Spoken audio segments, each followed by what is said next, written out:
My dear dark ones, welcome to my channel. Today is Rune Reading For You, and I will be answering your questions that you ask me on community post. And the first question that I want to answer is, are you doing the right thing with your craft? So for those of you practicing, and it's probably like 99% of people who are watching, it's like, are you on the right path with your craft? Are you doing the right thing? So let's ask the runes.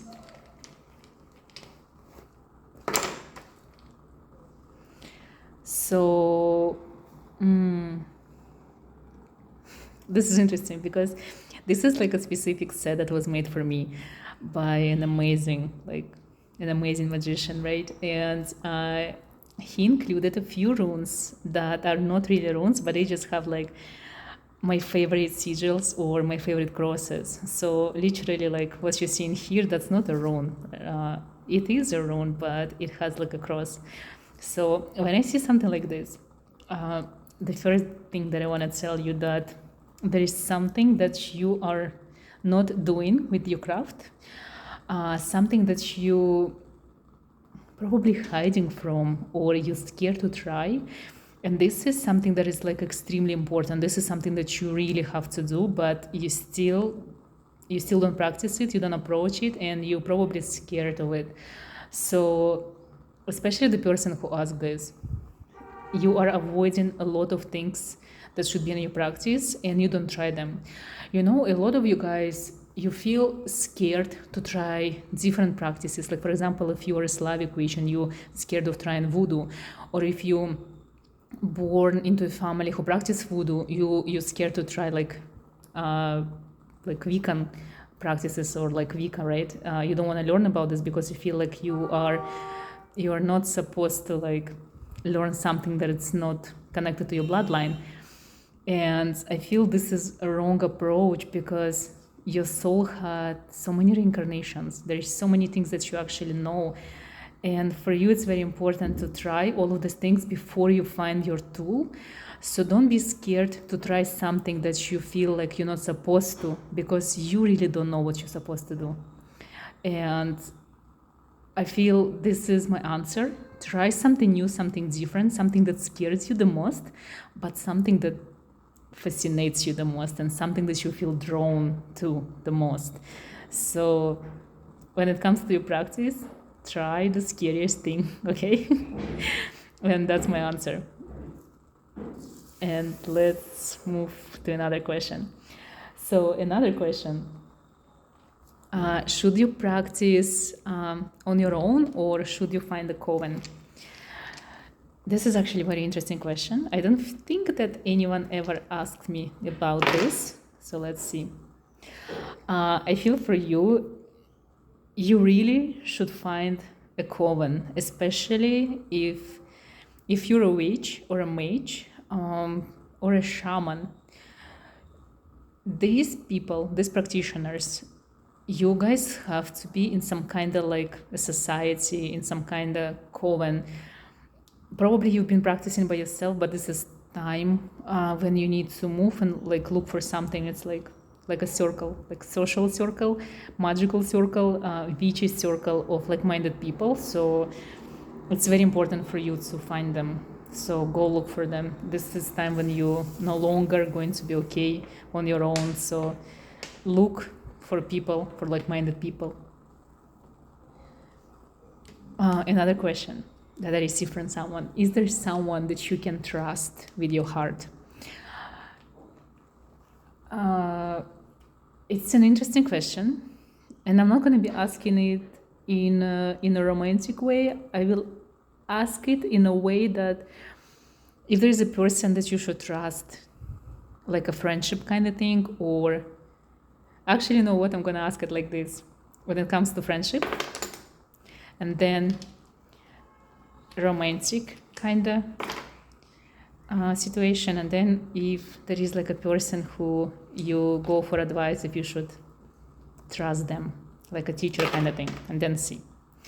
So when it comes to like friendship, no, you shouldn't trust probably anyone, you still should be connected with your friends and be social and go out, but keep your heart to yourself. Be careful, okay? There are a lot of people who are jealous of you and want to hurt you, so don't open up too much. You just know these people who are around you at the moment, they're there for you. Just maybe have fun, go out, just not to stay alone. They help you to be and to feel that you are surrounded by someone, like loneliness is your biggest enemy at the moment, but don't trust them so much. When it comes to love, I feel the person, if there is a person on your mind, when I was talking about romantic relationships, if there was a person who came to your mind right away, the specific one, like special one, the person on your mind, yes, you can trust them. This person is actually going to heal you. This person is really connected with you, especially with your soul in your past lives. So don't be scared of trusting them and opening up. They are there for you for sure. When it comes to your teacher, to your person that you trust with like life decisions, it could be anyone. It could be one of your parents, it could be someone at work, it could be someone on social media that you go for guidance. For a lot of you, it could be like your personal tarot reader that you go for advice for many years. This is like the best time to go to them and to ask for advice, because this is the person who actually gonna tell you the truth and be very honest with you, because they have nothing to lose, nothing to prove, nothing to hide. So definitely be open to the person that you consult the most, especially if you pay them money, because it's like on the wealth kind of thing. So consult with them and don't be scared to open up to them. So yes, this is definitely a yes. Let's see what other question is.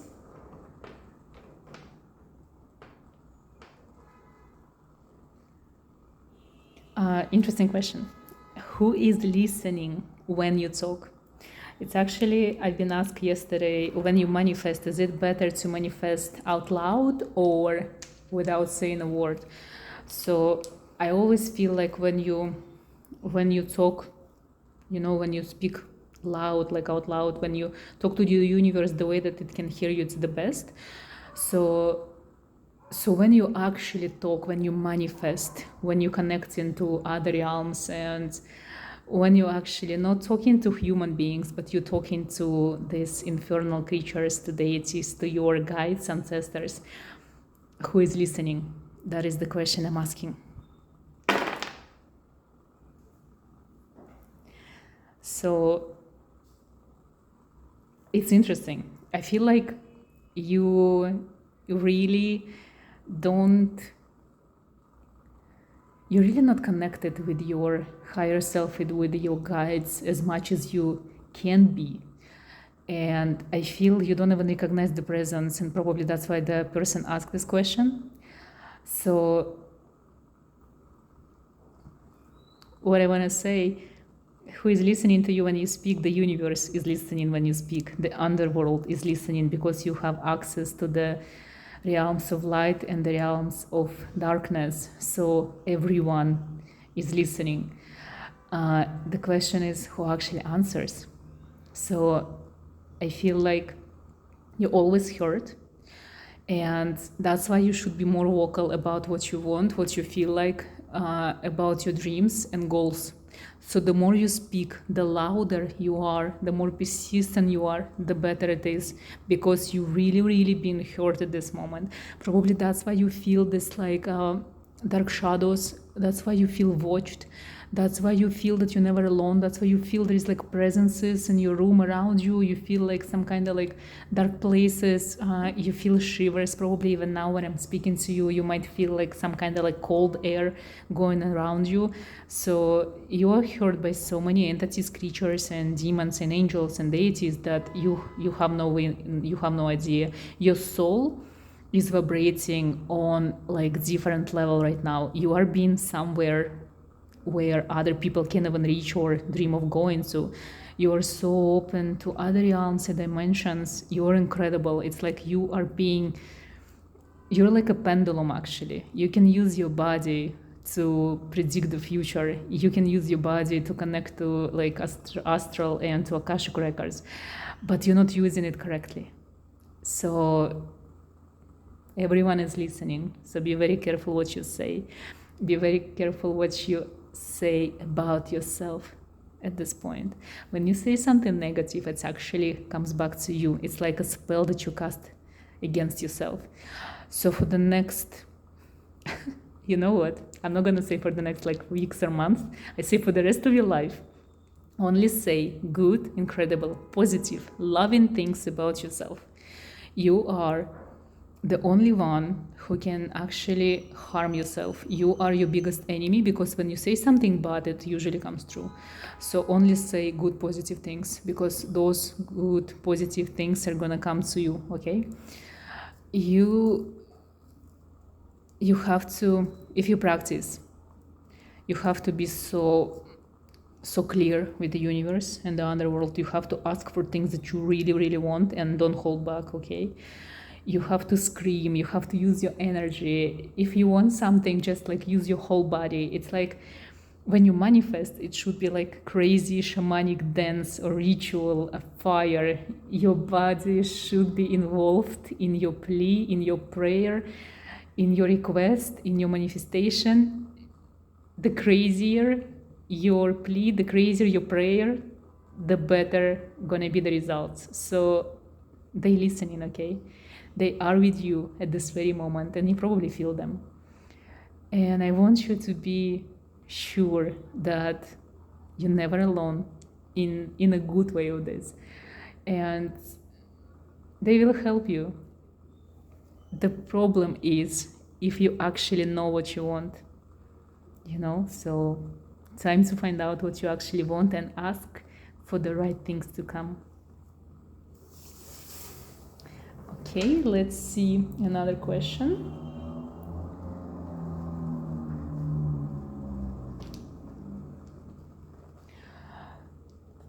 So the question is, what do you lack in your life? You know, for a lot of people, especially like spiritual people, I feel like I had this myself, and I heard this question so many times. I feel this void and nothing can fulfill it. No family, no business, no, you know, no any type of job, like kids, nothing really like can fill the void within. So I want to ask, what can fill your void? What do you lack in your life? Is there something that runes want to tell us? If there's something that I can see for you? Again, no runes, right? Only my favorite sigil. So this is literally like my favorite thing, my favorite symbol for now. So I guess if this is the only symbol that is seen in as an answer to this question, I'm gonna tell you this. You're probably lacking what I was lacking. You lack magic. Your void is connected to your abilities because you're not practicing, because you're not becoming a witch or mage, or shaman or healer or oracle or a goddess, like high priest, magician, you know, mage, whatever it is you are, even like occultist, writer, whatever it is you do, it should be connected with the occult, with supernatural. You can be even like, you know, grave hunter. You can just open a channel about talking about supernatural, awakening, anything. It doesn't matter. If you don't do this, the void will never be filled. No person can feel it, no family member, money, nothing. You will never be happy. You will never be fulfilled until you connect your whole existence, your life, your heart, your mind with the occult. So that's your answer. It's very simple and it's very hard. You have to dedicate your whole existence to the occult. In one way or another, you have to find a way. And that's what's lacking in your life. You being yourself. You probably have the most magnificent soul.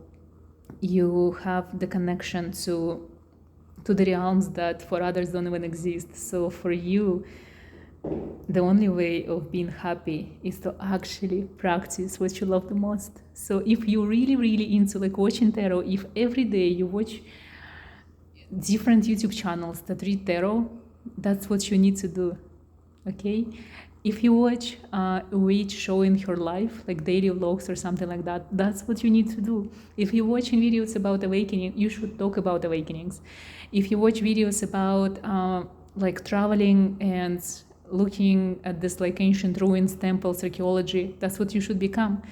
If you are obsessed with horror movies or supernatural haunted places, that's what you need to do, literally. So if you're obsessed about reading about occult, if you're obsessed about sigils, whatever it is your obsession is, when it comes to the occult and supernatural, that's who you are. That's what you need to do. That's where you're going to fulfill your void. And start slowly and take your time. For those of you who are already practicing, maybe it's time to take it seriously in a way that it should become your career path, The only source of income should come from the occult, and that's how you fill your void. Last question that I'm going to ask: will you travel the world? That's an interesting question because I know a lot of you guys into traveling, and a lot of people think it's a hobby to travel the world, but I know for a lot of you guys, especially supernatural ones, like unusual souls, gifted souls, traveling is the way to reconnect with your past lives. A lot of you had reincarnations as like Knight Templars, pilgrims, even like you were spreading knowledge, you were spreading maybe even like some kind of religious beliefs. It doesn't matter, but in the past lives you've been traveling and you feel that you need to do it again because this is what you are. Sometimes we reincarnate and our soul stays the same because you didn't see enough places, you didn't go to enough like countries or cities, and you didn't see everything that you needed to see. That's why you're back again and you need to travel. So it's a very important question because not everyone wants to travel. A lot of people, they want to have like stability, home, white fence, like family. But if you feel this deep inside that you want to travel, this is a very important question. Will you travel the world? So my answer is yes. And I feel like the reason why, because this is something that you need to do because it's not finished, like you travel in the world is something that comes from your past life and it's not done, it's not finished, right? You have to find a specific way to do it because I feel like you're probably approaching it in the wrong type now. Maybe you're thinking about like staying in hotels and doing it like a tourist, but you have to find the purpose. You have to travel with purpose, and that's what you need to do. An empty rune, which means you will find a way to travel the world if you start looking for it. There is no guidance or direction I can give you because you will be guided by the spirits that are with you and guiding you now. The person who asked this question, my dear Dark One, you will probably see more than 60 countries in the next 5 years, so prepare for it. And for those of you who always wanted to travel, go travel. That's what you need to do. You need to go and see the world and see what's out there for you. I stop now because the empty room doesn't want me to talk anymore. Thank you so much for all your questions. I wish you all the best things, and I hope you achieve all your dreams and goals. You give me like so much inspiration, and I just love you all so much. You have no idea. I do it for you. I don't know what I did to deserve you. I appreciate all of you, and I hope your life is magical and you live your life the way you want it. I see you in the next video.